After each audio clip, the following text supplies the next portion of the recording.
আমরা চাই যে আপনারা আসেন, আর আসলে সর্বপ্রথম আমাদের হাদি ভাইয়ের হত্যার বিচার করতে হবে। এটা হলো সর্বপ্রথম কাজ। যদি এরকম থাকেন আরো বিচার আছে, যারা গুম করছে, খুন করছে, যারা খুন করছে, গুম করছে, 57 জন আর্মি অফিসার মারছে, এই গ্রুপটাই হাদিরে মারছে, হেফাজত ইসলামে মারছে। চাবো যে আপনারা আসেন, আর আইসা আমাদের হাদি ভাইয়ের বিচারটা আমি সর্বপ্রথম দেখি।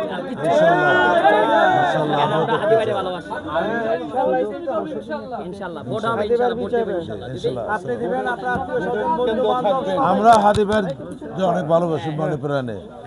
আমি হাদি ভাইয়ের কবরে মানুষের জিয়ারত করে আমি হাফেজ নিয়ে গেছিলাম 30 জন নিয়ে খতম পয়রা দোয়া করছি, পুরা 30 জন নিয়ে গেছিলাম, এক লগে এক পারা করে সবাই পড়ছে। ইনশাআল্লাহ ইসলাম ছাড়া অন্য কিছু মানি না, মানবো না। দাঁড়িপাল্লা ইনশাআল্লাহ ভাই দোয়া চাই তোমাদের। ইনশাআল্লাহ দাঁড়িপাল্লা জয় হোক ইনশাআল্লাহ, আলহামদুলিল্লাহ, আমিন আমিন। ভাই দাঁড়িপাল্লা ইনশাআল্লাহ আমরা জামাত ইসলামীর পক্ষ থেকে কোরআনের আইন, আল্লাহর আইন, সত্যের শাসন, দুর্নীতিমুক্ত